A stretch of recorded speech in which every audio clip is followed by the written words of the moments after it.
시민권자와 결혼을 통해 영주권을 취득하거나 임시합법 체류 자격 소지자 등 범죄 전력이 없는 이민자들을 겨냥한 단속이 급증하고 있습니다. 나소 카운티가 지역 경찰에 연방 이민 단속 권한을 주는 아이스와 협약을 종료했습니다. 연방의회는 소셜연금 고갈에 따른 22% 자동 삭감을 저지하기 위해 다양한 법안과 구제책을 제출하며 대책 마련에 힘쓰고 있습니다. 올가을 대학 지원을 준비하는 학생들은 지원하려는 대학이 연방학자금 신청서 외에 CSS 프로파일을 요구하는지 확인해야 합니다. 이 프로그램은 당신과 PCB의 시너지, PC빌리티, 당신의 가능성을 더 큰 현실로 만드는 PCB뱅크 제공입니다. 모두가 누릴 수 있는 권리, 바로 아름다움입니다. 키스는 누구나 더 쉽고 당당하게 자신의 아름다움을 즐길 수 있는 세상을 꿈꿉니다. 키스는 우리 모두의 미래가 더 아름답게 빛날 수 있도록 최선을 다할 것입니다. 당신의 아름다움의 모든 순간, 키스가 함께합니다.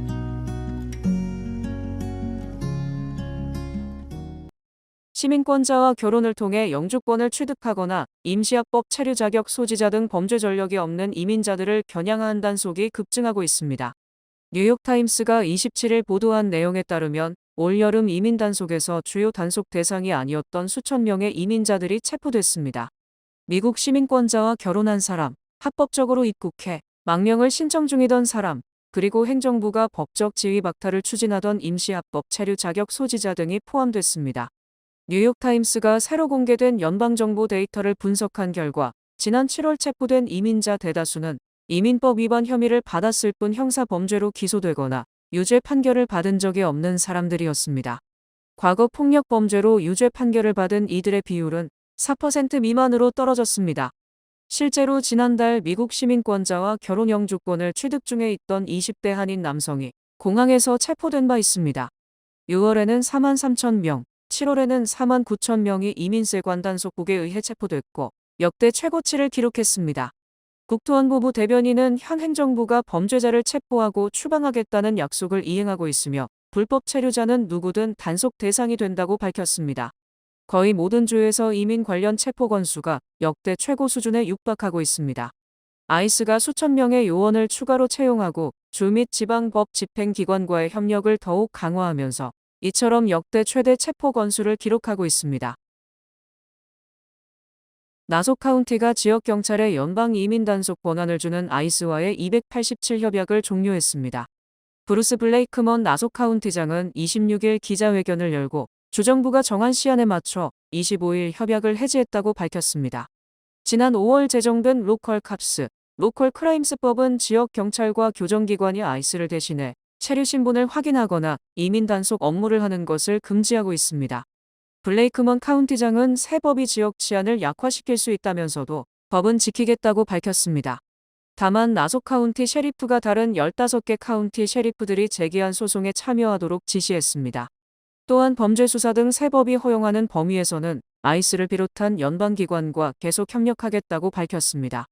새 법은 아이스가 자체 인력을 투입해 이민 단속을 하는 것까지 금지하지는 않습니다. 연방정부가 아이스 반대 시위대를 수사하는 과정에서 교회와 학교 등의 비밀 요원을 투입해 광범위한 감시를 벌인 사실이 연방법원 문서를 통해 드러났습니다.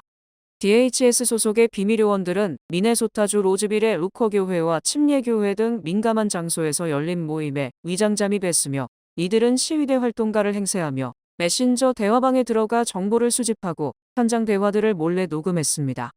또한 요원들은 모임 장소 주변에 주차된 참석자들의 차량 번호판을 무단 촬영했으며 이를 데이터베이스와 대조해 참석자의 실명, 집 주소, 가족관계 및 직장 정보까지 정리해 개인 신상 파일을 구축했습니다. 전국시민자유연맹, ACLU와 종교단체들은 연방법원이 지난 2월 민감한 장소에서의 단속 및 사찰을 금지했음에도 연방정부가 이를 정면으로 위반했다고 반발하고 있습니다. 사법부의 승인 없이 행정소환장만으로 개인정보 자료를 수집한 행위 또한 위법이라며 연방정부를 법정 모독죄로 처벌해달라는 신청서를 법원에 제출했습니다. 연방의회는 소셜연금 고갈에 따른 22% 자동 삭감을 저지하기 위해 다양한 법안과 구제책을 제출하며 대책 마련에 힘쓰고 있습니다. 2026년 연방소셜연금 이사회의 보고서에 따르면 지속적인 세수 감소와 인구 구조 변화 등으로 인해 은퇴 신탁기금 OASI의 고갈 시점이 당초보다 앞당겨진 2032년으로 전망됐습니다. 이에 의회가 개입하지 않으면 7천만 명의 연금 수령자가 일괄적으로 22% 연금 삭감이라는 타격을 입게 됩니다. 이를 막기 위해 민주당과 공화당은 초당적으로 프라미스 법안을 공동 발의했습니다. 해당 법안은 당장 세금을 올리거나 혜택을 줄이는 대신 7인으로 구성된 소셜연금 자문위원회에 전권을 위임하여 향후 50년간 연금 재정을 안정적으로 유지할 수 있도록 지원합니다. 또한 만기 은퇴 연령을 현행 67세에서 69세 이상으로 점진적으로 상향해 연금 재정의 지출 속도를 늦추는 구조조정 방식도 함께 진행 중입니다. 전국은퇴자협회 AARP는 22% 삭감이 현실화될 경우 수천만 명의 노령 인구가 빈곤층으로 전락하므로 해당 우려가 실제로 일어날 확률은 낮다고 전망합니다. 다만 증세와 지출 삭감을 둘러싼 정치권의 공방이 극심해 본격적인 법안 통과는 오는 11월 중간선거 이후에 논의될 예정입니다.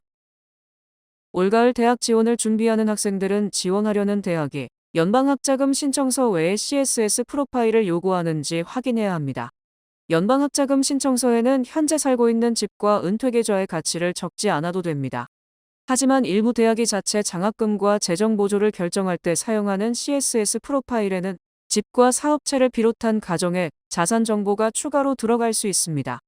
2027에서 2028학년도 재정보조 신청에는 기본적으로 2025년 소득과 세금 자료가 사용됩니다. 반면 은행 잔액과 투자자산 등은 신청서를 작성할 당시의 금액을 적어야 합니다.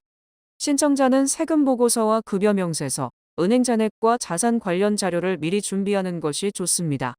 필요한 서류와 제출 마감일은 대학마다 다르며 CSS 프로파일을 제출한 뒤 잘못된 내용을 발견하면 온라인에서 수정할 수 있습니다. 저지시티 시의회가 26일 특별회의에서 약 8억 8,640만 달러 규모의 2026년도 예산안을 통과시켰습니다. 시의원 8명이 찬성했고 1명은 기권했습니다. 이에 따라 저지시티가 걷는 재산세는 지난해보다 15.15% 늘어납니다. 당초 제시된 15.5%보다는 조금 낮아졌지만 주민들의 부담은 크게 늘어날 전망입니다. 다만 이는 저지시티가 걷는 세금의 인상률로 교육청과 허드슨 카운티 세금까지 포함한 전체 재산세가 똑같이 15.15% 오른다는 뜻은 아닙니다. 저지시티는 약 2억 5,500만 달러의 재정 부족분과 밀린 비용을 해결하기 위해 세금 인상이 필요했다고 설명했습니다. 뉴저지주는 저지시티에 1억 500만 달러의 대출과 1,500만 달러의 지원금을 제공했습니다. 시의원들은 주정부 지원이 없거나 예산안이 부결되면 세금이 더 크게 오를 수 있다고 밝혔습니다. 그러나 주민들은 주택 소유주의 세금뿐 아니라 임대료와 지역사업체의 비용까지 오를 수 있다며 반발하고 있습니다. 뉴욕시의 공공자전거 서비스 시티바이크의 연령 확인제 도입을 둘러싸고 논란이 확산되고 있습니다. 줄리 매닌 뉴욕시의회 의장은 미성년자 이용을 막기 위해 연령 확인 시스템을 재검토해야 한다고 주장했지만 맘다니 시장은 개인정보 보호 문제를 이유로 회의적인 입장입니다. 현재 시티바이크는 만 16세 이상만 사용할 수 있도록 규정하고 있지만 실제로 사용자의 나이를 확인할 수 있는 법적 장치는 없습니다.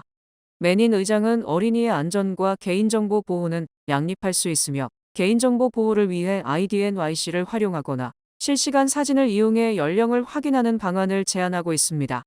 반면 맘다니 시장은 민감한 생체 정보 수집에 따른 추가 정보 유출 및 신분증이 없는 취약계층의 이용 장벽이 높아진다는 우려로 반대하고 있습니다.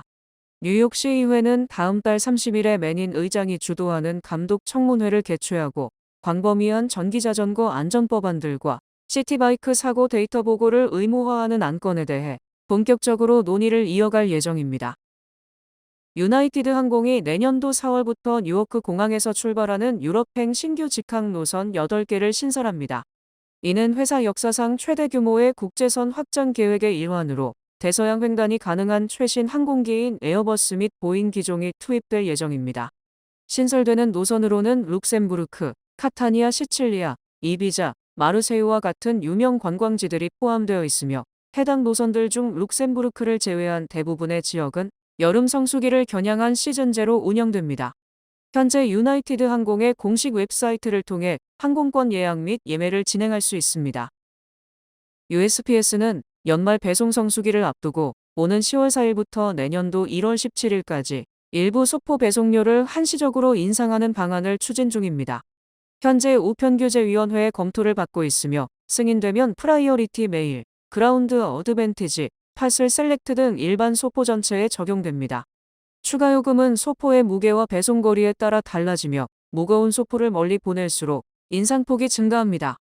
프라이어리티 메일의 경우 1에서 4구역은 무게에 따라 50센트에서 4달러가 추가되며 5에서 9구역은 최대 9달러까지 추가 요금이 부과됩니다.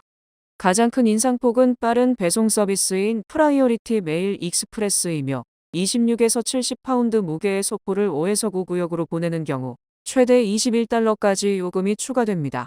USPS는 이번 인상이 연말 성수기에만 적용되는 조치이며 전국 배송망을 안정적으로 운영하기 위한 방안이라고 설명했습니다. 이 프로그램은 대형은행의 든든함과 로컬은행의 세심함으로 함께하는 뱅크 오브 호프 제공입니다. 주요 단신 전해드립니다. 뉴욕 한인변호사협회가 9월 1일 오후 4시부터 8시까지 무료 법률 상담을 전화 상담으로 진행합니다. 상담을 희망하는 분들은 8월 30일 오후 2시까지 신청을 완료해야 상담이 가능합니다. 뱅크 오브 호프 지주사 호프뱅콕은 지난 25일 연장증권거래위원회에 제출한 공시를 통해 지난 24일 케빈 김행장과 고용계약을 2031년 8월 31일까지 연장하는 데 합의했다고 밝혔습니다. 뉴저지 럿거스 대학교 환경생물과학대학의 연구학장으로 재직했던 51살 조슈아 코어지, 근무 중 여성의 치마 속을 몰래 촬영한 혐의로 체포됐습니다.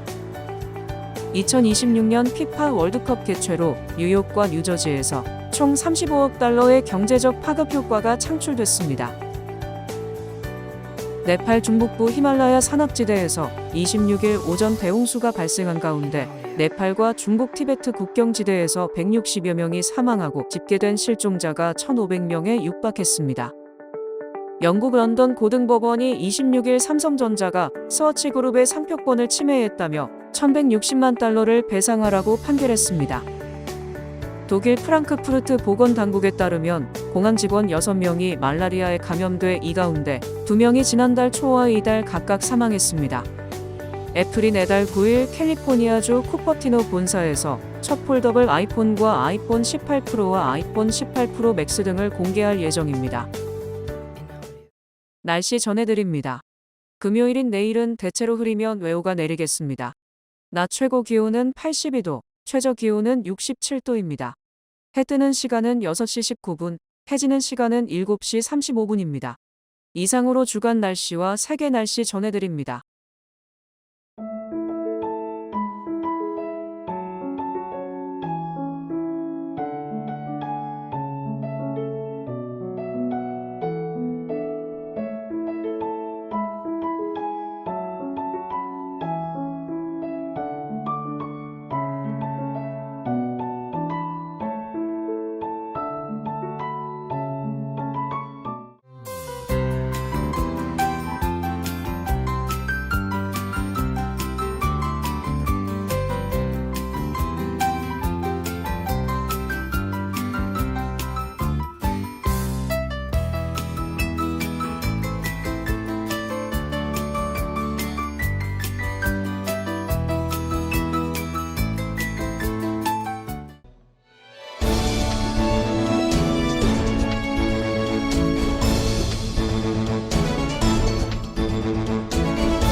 이상으로 8월 27일 목요일 TKC 뉴스데스크 여기서 마치겠습니다. 시청해주신 여러분 고맙습니다.